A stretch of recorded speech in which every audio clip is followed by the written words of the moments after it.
Welcome to the second part of the Viking story, where you play a big role. What happened so far? It's the era of the Vikings, and you, the stone trader, are living in this little village up in the north. You have become friends with a loving family where, unfortunately, a tragic accident had happened. The father and the two kids were killed in an avalanche. And from that day on, your good friend Sela, the Viking woman who had lost her family, was a broken woman. And the day came when you saw her leaving the village on a horse. Now let's dive into the day where you got the proposition for a big adventure. It's a cold winter day and you're sitting in the chief's house. Next to you are just two others, and you're here to listen to the chief's concerns about the village he has heard of. Rumours say that on Öland, an island which is located in the Baltic Sea, just off the coast of the mainland, there is a village with some very, very strong fighters. And the chief, he wants to own those fighters. It would expand his power, and he could be trading from the west and the east coast. For this, he must conquer the village. But before he can do so, he needs to know more about it. And yes, there is a purpose why he has chosen the three of you to go there. Kalda, the woman sitting next to you, she's a cold-blooded fighter, and she suffers from an illness which makes that she doesn't feel any pain at all.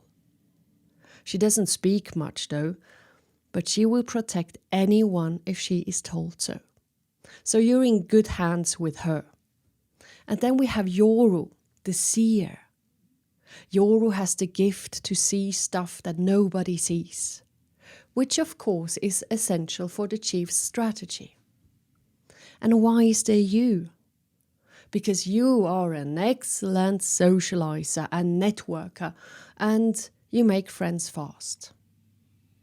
The chief wants the three of you to ride over there and observe the situation. A few days later, the bags are packed, the horses ready, and you start the long journey. And you love those long rides. You're just sitting on the horse and you ride for hours, no distractions in this beautiful landscape.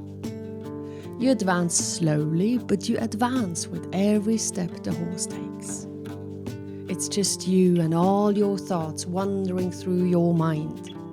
And there is nothing you can do but listen and reflect. Often, you think about her, Sela. You felt so close to her, so connected. And she just shut down, shut everyone out, even you, and left. You're not angry, but sad. And often you wonder if she's still alive. Some people said that they had seen her taking a boat, leaving the shores, and that the boat smashed on the rocks. But the body was never found. Many days after riding with a silent Kalda and sometimes a non-stop babbling Yoru, you arrive in Kalmar on a cold, windy day, and you can see the island not far away. With a boat, you cross the wild Kalmarsund and you arrive directly in Köpingsvik, the mentioned village. It's freezing cold. Not many people are outside, and you can see the fuming chimneys all over the place. And you know that it's best to find the chief's place directly.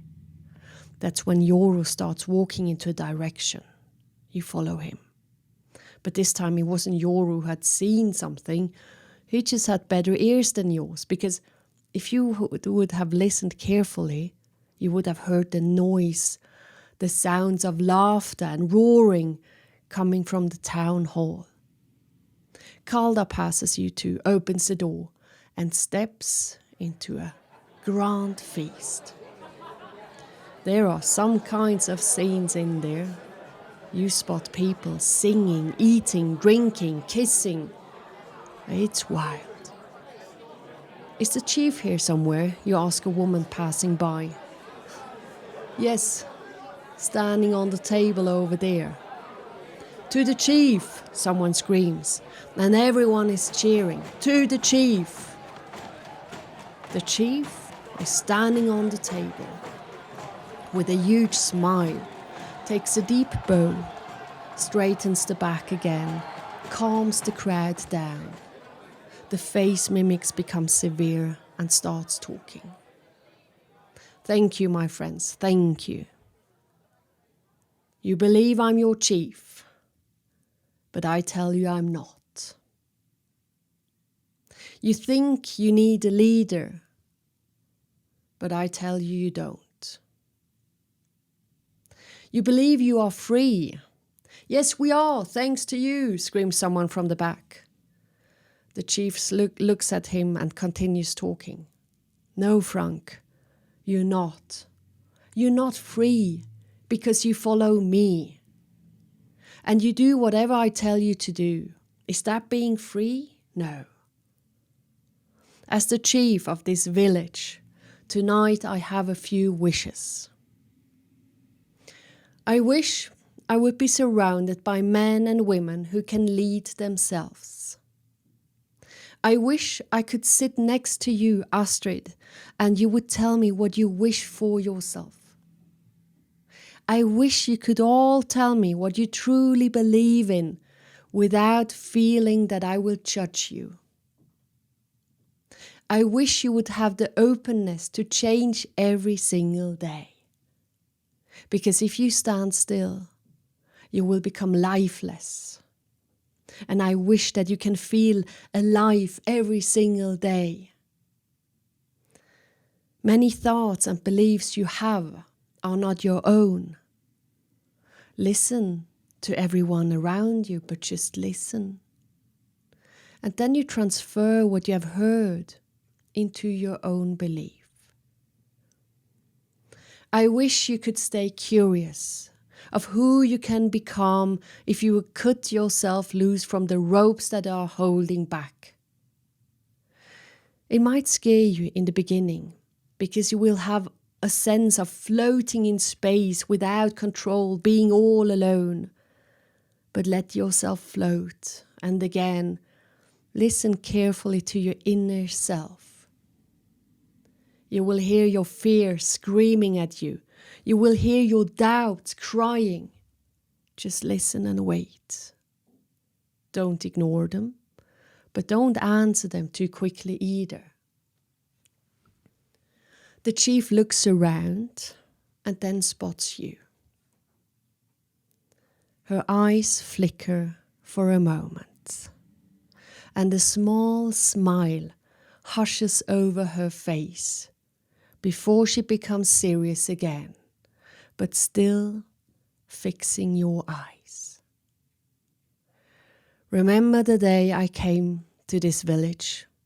You saw a strong woman arriving on her horse. But the years before, I was living in the woods all by myself, and I was a broken woman. I had lost everything, my family and my friends.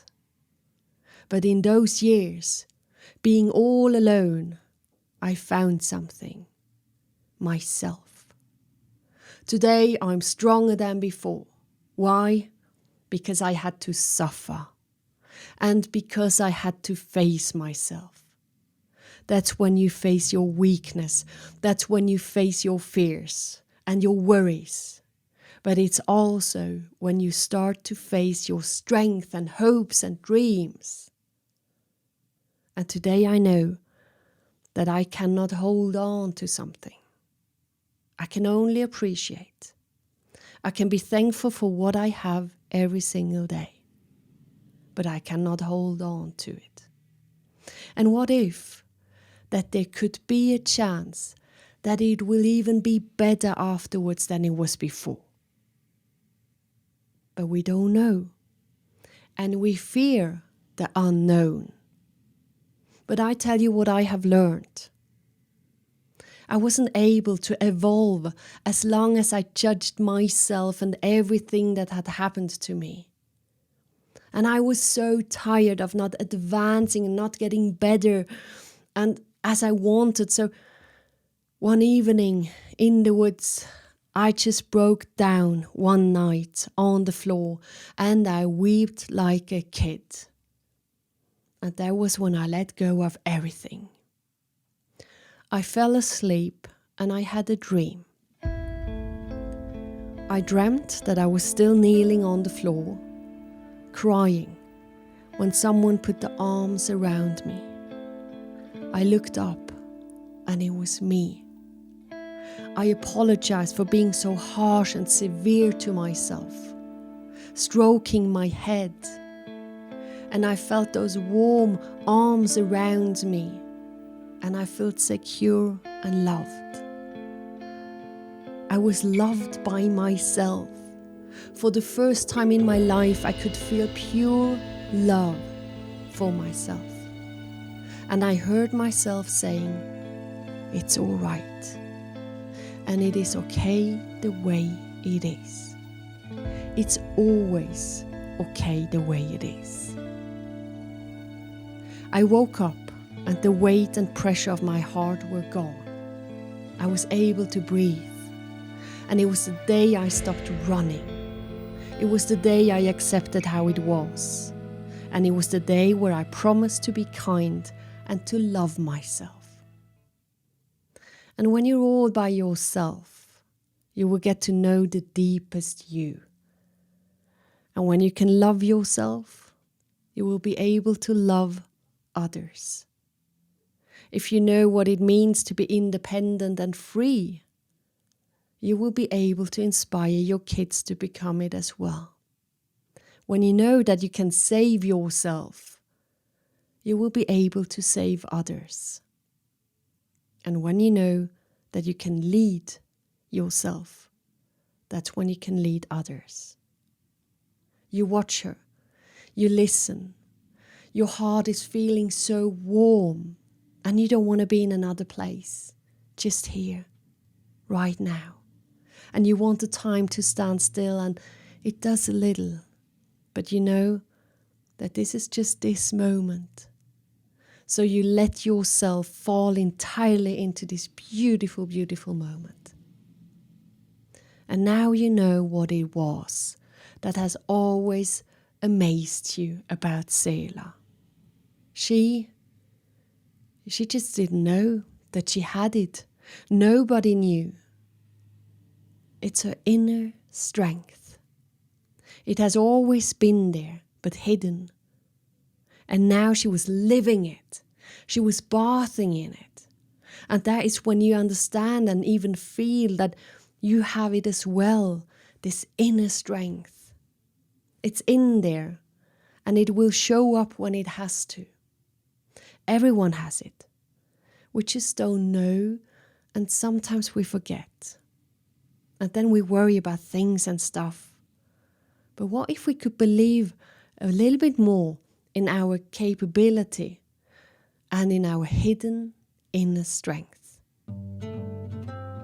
The story ends here with loads of open questions. What happened after this evening? What happened to you, to Sela? Did the chief conquer the village? What did Yoru see? Did Kalda have to fight to protect the others? The thing is, history books don't mention this story because it wasn't as captivating as the story of the Viking Eric the Red. So unfortunately, I can't tell you. But if you close your eyes and try to travel back in time with your thoughts, maybe you remember. Now, my dear listeners out there, let me give you a few thoughts on the way. The story is about inner strength. Sela always thought she was a good and loving wife and mother and friend. And she was. But boy, there was more. She was a warrior and she didn't even know it. So a question I am pondering on is, do we have to suffer to evolve? And my answer is yes. I think we can still evolve without suffering, but not as intense. And what if we could go there where we could embrace the suffering? Wow. The last time I was feeling that I'm suffering, that was at the beginning of the year. I was sitting on the couch thinking, okay, I'm suffering. And I know the day will come where I will understand the meaning of all this. And I knew the day will come. And this hope helped a lot. And the day came where I understood why I had to go through all this shit. And it was like, okay, now I get it. Thank you for showing me. And my last thought for you is this. I believe that we underestimate ourselves enormously. Yes, of course. We can feel vulnerable, fragile, sad, feel weak and oh so small. And we hear that we should show all those feelings. And yes, I'm with you, we should. But I'm so excited about the fact that we are freaking strong beings. And so much stronger than we think we are. Seriously, again, when I was feeling like all the mentioned up above at the beginning of this year, feeling weak, vulnerable, sad, alone, would I have thought that today I could say that I feel stronger than ever before? No. But the reality is I do. This challenging year was a gift. And I understand my murmur, my grandma saying, I take them all. As she said, if a hard moment arrives, stand upright, look it in the eyes and say, I'm ready, come here. And then you take it. You might fall, but then you get up again, you deal with it, and you carry on with your life. And yes, you are going to be stronger than before. You are. And of course, a part of the suffering is hurting and no fun. But if you just believe that the day will come, and it will come, where you get out of it, and that you're going to feel like a warrior who has survived a battle, this feeling, visualize it. Oh, dear me. Now, whatever state you are in, never forget that there is a warrior inside of you. A beautiful, strong being, that's who you are. And you can handle so much more than you think you can. And this should give you a feeling of inner strength. Enjoy it and take care of you. And by the way, very soon it's Christmas. Wherever you are and however you celebrate, from the bottom of my heart, I wish you some peaceful moments for you and for your loved ones.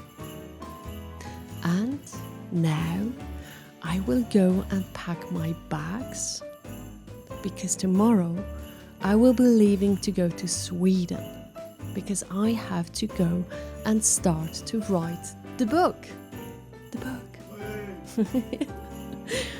So the next podcast will be coming from a place in the north, and I can't wait to show you where I will be staying all alone.